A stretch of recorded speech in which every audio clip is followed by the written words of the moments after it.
یا سړیا زه نور په دې کور کې ستا دا ورور نشم برداشت کولی. یا ښځې لږه په لاره شه، دا خو زما ورور دی، زه مې څه په طریقه باندې کې رخصت کړم. یا سړیا دا زما ستا پرسنل زندگی ده، نو ستا دا ورور په دې کور کې څه ګوري؟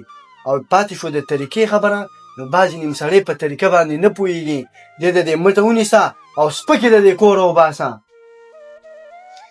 مړه جانو ته د موډ لږ صحیح کا، ځان لږ فرش کا او زه ورځمه، صحیح ده؟ او بس زه یې رخصت کوم، ټیک ده؟ بس ته ځه، موډ دې برابر کړه.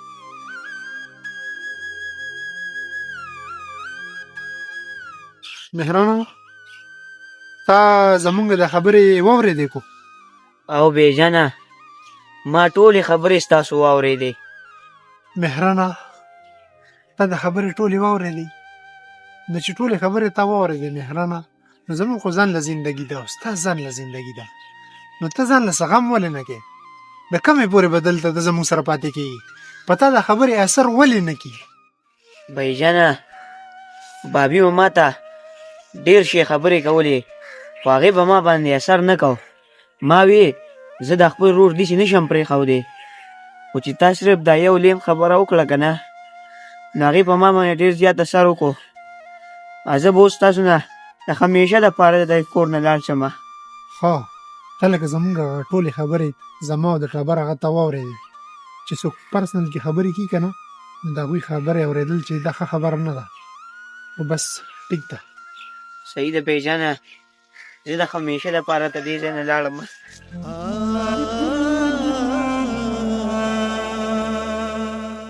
یجنه لږ چې دی که نه ورور مې هغه مې رخصت کو، صحیح ده؟ ها سړیا ورور دې رخصت کو، الله دې تا خوشحاله کړي چې د دې غمه دې خلاصه کړم.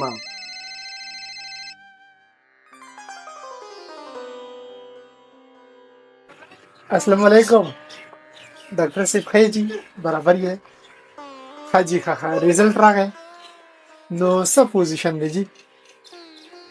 ها دا څه ډاکټر صاحب؟ نه د دغې معمولي د درد د وجې نه زما دواړه ګردې پیل دي. دا څه ډاکټر صاحب؟ نو اوس په څه چل کېږي؟ زما زندگی به بد شي؟ ها خوني رشتې والا بس ښه جي ښه ښه، ټرانسپلانټ په کومه خامخا بیا به مې زندگی بد شي. ټیک شو جي ټیک شو، مهرباني. یا ښځې زما په وجود باندې چې بغداد له ته په خېټه باندې، نو ما وایي چې هسې احتیاطاً یو ټیسټ وکړه، چې ټیسټ مې وکړو نو اوس مې ریزلټ راغی، ډاکټر صاحب وایي چې ستا دواړه ګردې ختمې دي. اوس تا چې کوم خوني رشتې والا کس وي هغه صرف ګرده تا ته ډونیټ کولی شي، نو ته خو هم زما د تره لورې، نو که تا خپله ګرده ما ته ډونیټ کړه نو زما زندګي به هم بچ پاتې شي او ته به هم بچ پاتې شي. یا سړیا دا څه ستا ګردو کار پرېښوده، په تا به چې دا د ګردو د وجې نه، یا الله پاکه اوس په مونږ څه چل کوو؟ زما خو دماغ خو کار پرېښود. بجینه خفه کېږم، الله به خیر کړي. او زما ستا د وینې ګروپ چې دی هغه هم یو شانته دی، ستا ګرده به ما ته ډېره په اسانه باندې ولګي. بس ته غم مه کوه، بس چې صرف ته ما له ګرده راکړې، الله پاک به هر څه ټیک ټاک کړي. یا سړیا زه تاله ولې ګرده درکوه؟ دا به الله پاک ستا په قسمت کې لیکل وه، او تا ته پته ده چې زه تاله ګرده درکم او ته به بچ چې زمونږ په کلي کې عمران له ورور ګرده ورکړې وه، خو عمران بیا هم بچ پاتې نه کړو او هغه ورور هم نیمګړی کړو. زه ستا لپاره ځان نشم نیمګړی کولی، دا به الله پاک ستا په قسمت کې لیکل وه. یا ښځې ستا مطلب څه دی؟ لکه ته ما له ګرده نه راکې؟ زه تاله ولې ګرده درکمه؟ ما پرېږده، ما ازاده که. څه مطلب؟ ما له طلاق راکه، طلاق راکه.